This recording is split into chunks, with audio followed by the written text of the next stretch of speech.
What does it look like to create an online guest pathway for your online attendees? Are you ready to learn? Because it's time. You're listening to the Church Digital Sidekick Podcast, part of the TCD Podcast Network. Hey heroes, my name is Tom Pounder. I'm the host of the Church Digital Sidekick Podcast. What you're listening to or watching right now, this is the podcast where I bring in ministry leaders and we talk about how to do ministry more effectively in this very digital and online world. And I'm really excited because I have a first-time person I'm interviewing today. I've known him for a little bit via Twitter, as I find most of my friends on social media. Is this my online friend, Jake McNamara. And Jake is an online guy, and he's going to be talking to us today about what he does at his church to create an online pathway to go from the very top of the funnel of online just coming to your live stream, and what does it look like to get them more engaged into your church. So I'm really excited to have Jake on. So without any further ado, let's get into the interview right now, talk about creating that online guest pathway. All right, with me right now is Jake McNamara. Jake, how are you? Doing really well, Tom. How are you doing? I'm doing good. I see you've got well, if you're watching the video part of this, you'll see that Jake's got a red flannel on. Is this Christmas oriented for a particular reason? Not really. Although we did just, the day we're recording this, we recorded our online Christmas services last night. That's so awesome. I should say it's a tie into all that, but it's just a red flannel. That's good. I'm all in black, and so that's kind of a different thing. But yeah, that's awesome. So I've known you over the years, especially during COVID, because of all of us online ministers kind of getting together and chatting on places like Twitter and whatnot. Yeah. But this is your first time on my podcast, so I'm excited to have you on. So some people may not know who you are. So tell people where you're from, what ministry you serve in, and how you got into that. Yeah, and I'll give you the short versions of all of that here. So my name's Jake. I am the online campus pastor at the Compass Church. It's a church in Naperville, western suburb of Chicago. We're a 4-site, multi-site plus online now. So my background is I was a chemistry major in college. Wow. Decided that I didn't want to work in a lab my whole life. So I fell into kind of some consulting roles, and I did environmental work for about 12 years, doing things that just, when I explain it, I see eyes glaze over really quickly. But I did that. But I was also working part-time at our church in student ministry at that point in time. Just kind of felt a new ministry would be something that God was going to move me into one way or another at some point. I just figured it'd be a last career. And lo and behold, I got a call from our executive pastor at the time, asking if I would be willing to go into our hub campus and run our guest services programs there. So all of the assimilation work and, connecting people to the mission and vision of our church. So I jumped in and said yes. And then COVID hit. So I feel like I did what any good guest service pastor would do at that point in time. And I would go where the people are. And that was online. Yeah. Just fell in love with it and really enjoyed it. And our executive team here asked if I would not go back to my old role and stay online. So I just said absolutely.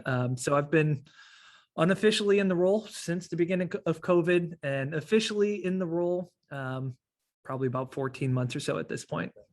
That's awesome. Okay, so there's so much I got to ask you about this one. Yeah, totally. The chemistry stuff is fascinating to me, because this is what I remember about chemistry from my experience in high school. I had chemistry my 11th grade year, and it was right after lunch. It was in the basement of our high school, so there was no windows or anything like that. And I think I fell asleep every single day in that class. And so sciences were never my strong suit on this. So what fascinated you about chemistry? So I was going to be a pharmacy major. That was the whole plan going into college. So I did chemistry, honestly, because my chemistry courses in high school were so hard that college chemistry courses for the first 1.5 to 2 years were actually really easy for me. Wow, okay. Whatever, infer from that what you want, I suppose. Yeah. But and it was one of those when I decided pharmacy school wasn't the path. Chemistry is what I was next closest to graduating with the degree in, so I stuck with it. So you fell asleep in the back of the class. I pulled out my phone and played Tetris and thought I got away with it until my teacher made a comment in front of the whole class, like the last week of That's school. awesome. All Okay. right. Well, then that also alarms me a little bit too, because when I was in high school, we didn't have cell phones, and so you are much younger than I am. So great. I'm talking to someone who's much younger than me. No, this is great. Okay, so I love this though, because I've seen a lot of student ministers go from student ministry into online ministry. I saw a lot of that, and again, I serve both roles, student and online.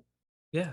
At least at the time of this recording, but you moving from guest services to online, how was that transition for you?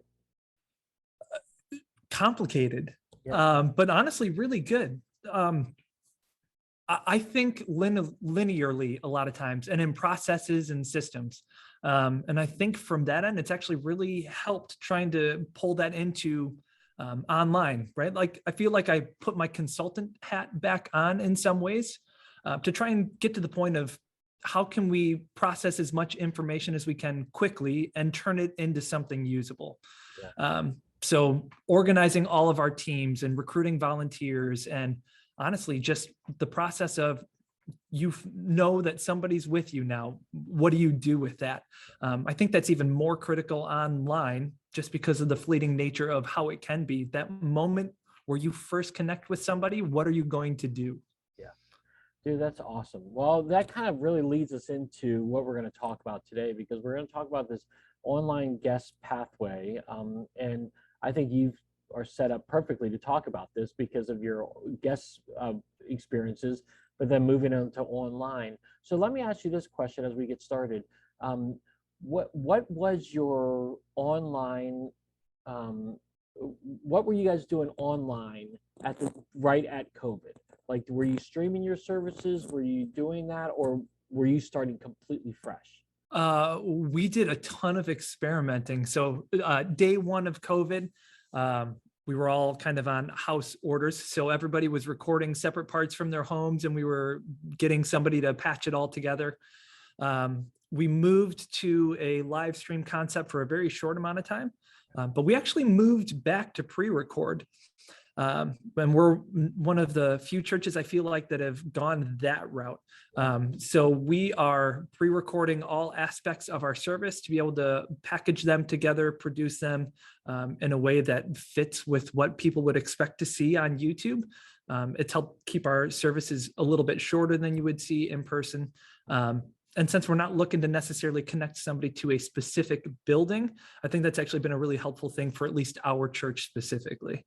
Okay, so now I'm going to have you back on again for the podcast to talk about your whole recording process, because I'm fascinated because like you just said, a lot of people were recording while live streaming was kind of down. They weren't able to meet. They were recording, but then once they were able to meet back in person, like our church, we were live streaming again. Yeah. And we've continued to do that. We do read broadcasts, but it's basically our live stream.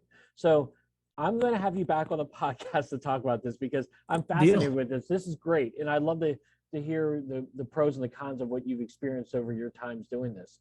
Okay, so that's really cool what you guys were doing. Okay, so now let's talk about into this guest pathway. So do you stream your services the same time that the in-person service is going on, or is that different times? Different times. So we are like a lot of churches, but we're going to post on a lot of different platforms just to catch as many different people as we can. Our primary three that we focus the most on are going to be YouTube, church online platform, and Vimeo, just because Vimeo pulls over to our website. We'll do Buzzsprout for audio only podcast versions of it. We also put things on Facebook, but those are more just kind of ancillary, aren't necessarily the core of what we're trying to do, at least at the moment. But podcasting, it sounds like it'll have a little bit more of a future in our portfolio here coming up. That's awesome. Okay, good. So how often will you stream your services? Like, will you just put it on YouTube at one time, or do you have a premiere event? Yeah, so we premiere on YouTube at 8 Central, and then we do Church Online platform at 9, 10, and 11 Central. And because it's all pre-recorded, we know it's all going to fit well within the time buffer limits of actually running things on the hour like that.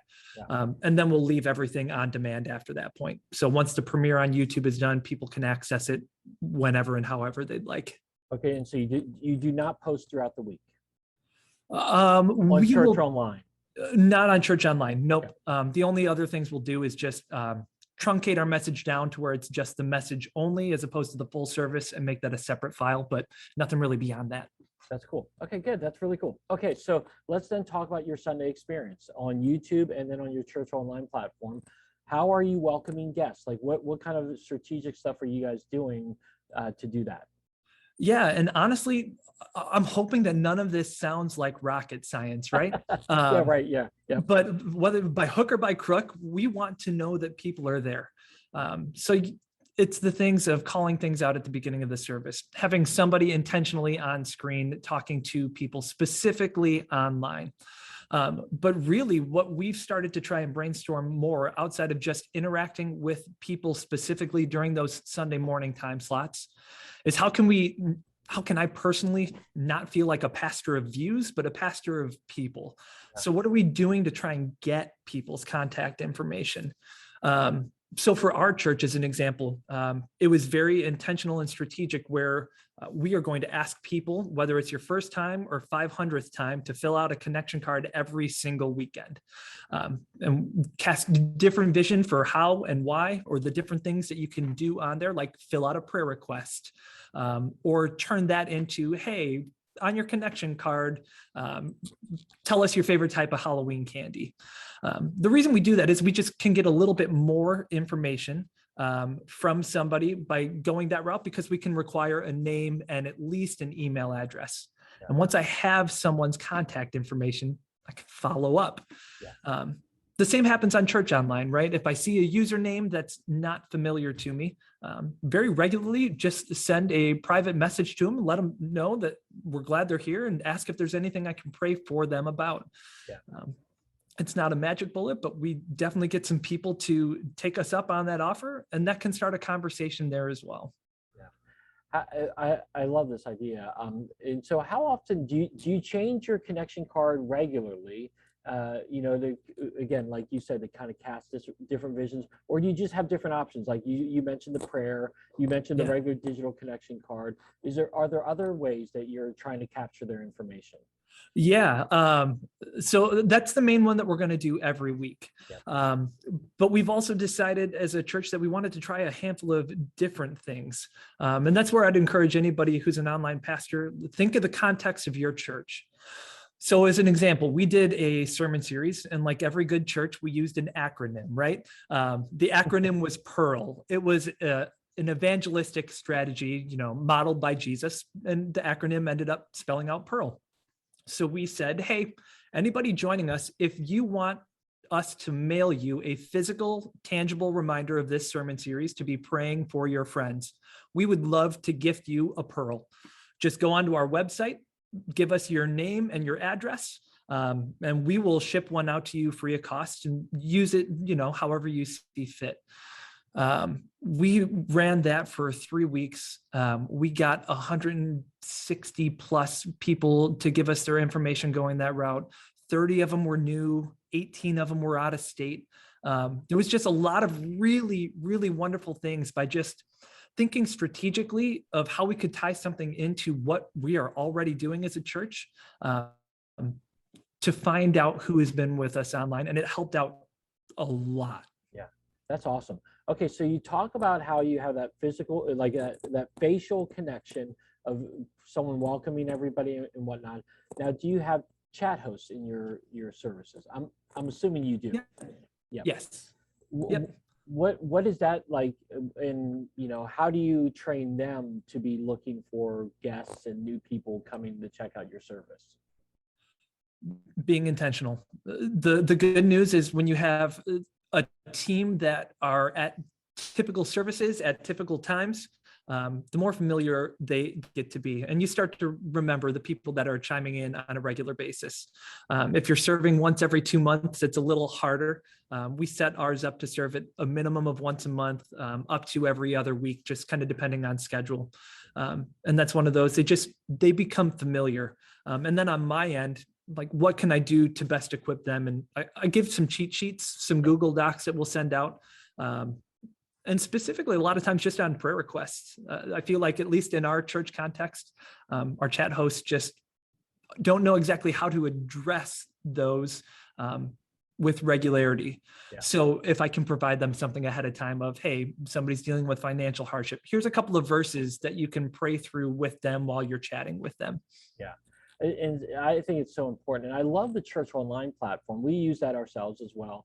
And because they have that chat host section in there, where that if a chat host has questions, like, I'm always monitoring that. Even if I'm not hosting a particular service, I'm always monitoring that and can answer questions and kind of talk. And it's good for our chat hosts to kind of talk together, in a private manner. Oh, without question. And then you can always go back, I think, up to a month from Church Online and pull the transcripts and search for usernames that way too. Yeah, that is great. Okay, so I've encountered this a little bit.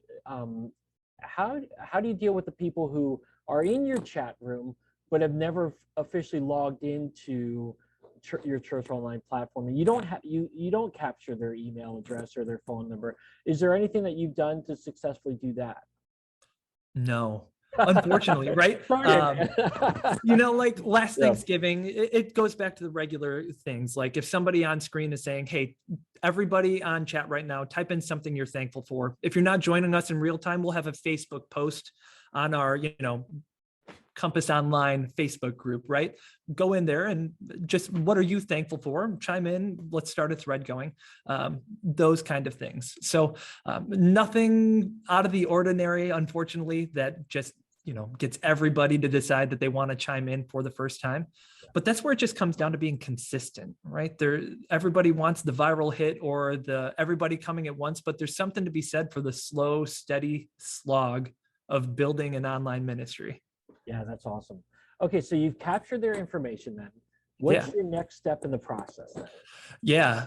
So what I've found in our context is, in our in-person services, we would always push for something called Discover the Compass. Think of it like a meet the staff kind of lunch, pre-membership kind of thing. We found online really quickly that doesn't work. We had next to no success trying to get people into a Zoom call to give a presentation of any sort. So we shifted it online. And now I call it digital coffee. So I get to sit down and drink coffee with anybody who wants. But the next step, or ideally the first step, everybody picks and chooses their pathway in some regards, is I want to have a personal conversation with them. So that could be a Zoom call. That could be honestly getting together in person if somebody's more local and in the area. But the unique thing that we try to do with it is it's on our website. People can go there and register, but I tell everybody that they can pick the topic and I will just be along for the ride to talk about it with them. So if something's going to get me fired in my career, it's probably going to be topics that I don't want to have to talk about. Yeah. But it's addressing real needs. And I think when people understand that us as a church want to meet them where they are and talk about the things they are dealing with, they're going to be more open to share more. So because of that, I can keep a running list of the people I've talked to, the conversations we've had, and mixed in with it, if they say, oh yeah, if you ever have a online couple small group, just let me know. Well, if we get to the point where we've built one up and get a small group leader, I now have a list of people that I can go back to, even if it's several months after the fact, and say, you were interested in this. Are you still? Do you want to have another conversation about it? Just another, keeping it more personalized touch points for us has had a lot better success online than trying to cast the wide net in terms of classes like that. Yeah, that's great. Okay, so you're trying to then really personally engage with them right afterwards. And are people like floored by that? Are they like, oh, we weren't expecting that. We were just expecting like an email like with general information. Yeah, but none of them have been unappreciative of it. because they can get those general, the first time they show up, the general email of all of that. But when they get the personalized touch point, they realize more quickly that we're just not faces on screens. We are people that truly want to connect with them, and then we can have additional conversations. And that digital coffee concept for me and for us as a church, it's truly been the best way that we've had to get people into membership or serving roles, have conversations around baptism. All of those sorts of things have stemmed more from that as opposed to announcements from a weekend service. That's cool. That's really, really cool. I like that. That personal touch that you're adding, because everyone, I hear this a lot, is that online is so sterile, there's no real personality to it. But then here you are, you're adding that personal touch to it. So you take that conversation then, and then what do you do next? Do you then, based on what they're looking for, do you try to connect them to different staff people or volunteers, or what's your next step on that? Yeah, 100%. It's all of the above. So it's going to be, if they're in the area, does it make sense to connect them to something at one of our physical campuses? If they are not ready for that, whether it's COVID or they just don't live nearby because they don't have a great local church they've connected with, what's it going to look like to get them plugged in online? So I don't know if you've had the same experience, but for me, one of the fascinating things has been trying to create serving roles for people. Things that maybe didn't exist at our, physical brick and mortar campuses, but are still going to be beneficial for online. So a team to follow up with guests every week, a team to be praying for, like just things that maybe shame on us as a church we didn't have a volunteer team for. We can start to figure out what makes sense. Are you a consultant? Great. Go check out Tom's church and let me know what they're doing, and then get back to me and let's find out what ideas they have. Yeah. No, that's fascinating. That's great. Yeah, I've definitely felt like with everyone being online, at least for that period of time, that it really did produce a lot of different serving opportunities that were not available to the church before. Yeah. And so I think, whether it's camera people or lighting people or whatever, there's, sound and music people, there's lots of different roles that were not available before that are available now, and that you can connect people to. That, again, like where I live in Northern Virginia, right outside of DC, there's a lot of computer people and a lot of tech people there. Well, now, before COVID, they didn't really have a real big opportunity to serve. Now there's a more opportunity because of our reliance on tech and computer stuff. Yeah. Yeah, and we're finding the exact same thing, right? I feel like a lot of times initially people got stuck of it's chat host or nothing for serving. And we learned really quickly there's a lot of different avenues and angles that we could still use to get people connected and serve on a social media team that was just a person before, It's a good problem to start wrestling through, and it's been great ways to recruit people to use the gifts that they have. Yeah, I love it, man. I love your ideas, your strategies, you walk them through that process. And I agree with you. I wanted to make a point of this earlier, but you saying that with the chat hosts and with the regular attenders on those services, I would agree with you on that. People want consistency, and we have the same chat hosts basically every single week at those certain services. We do 8, 9:30, and 11. And I know I help out with the 8 o'clock service, and I know some people in the chat room that I've never met in person. Yeah. But I feel like they share their lives with us. And so, for the people who say that real relationships can't happen online, I think is, malarkey, the lack of a better word. I just think because there are people in there, and I know who they are, they share their lives with us, and I share my life with them. They get to know me a little bit. And so I just think it's completely fascinating, the opportunities that we have for relationships and connecting them, even though they may not be fully in our area. Yep. So totally agree.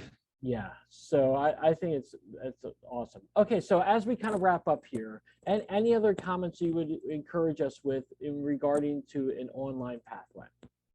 I would say put on your chemistry lab coat and don't be afraid to experiment, right? Yeah. I feel like I'm somebody who likes to have everything as planned out as possible before I press go and launch something. And then in the world of online, if I'm waiting to do that every single time, the window is probably passed by the time I'm ready to actually go. So try something. The worst that can happen is you revert and you get rid of whatever it is you're trying, and then you try something else. Eventually, you're going to find something that, at least for a season, is working for you in your church context, to where your people are resonating with it, and it's going to turn into real fruit. You're going to meet real people, hear their real needs, and be able to minister to them in very real and unique ways. Yeah. I love your digital coffee idea. That's something that I haven't done, and I think it's a great idea. So I might have to steal that from you. Do it, man. Do it. It's not trademarked. Yeah, that's a great idea, and it's a great way to connect with people. And I'm sure the response is great because, again, ultimately, people want connection. They want to grow in their faith, and they want to connect with real people. And so I think you being able to do that, making time for that, that's fantastic. So. Well, it has been fantastic. Finally, again, we've known each other on Twitter for quite some time. We've been in some groups together. I think we've done like a Clubhouse together before, or Twitter Spaces before. Yeah. It's been great, like chatting with you on social media, but now it's great to meet you in person.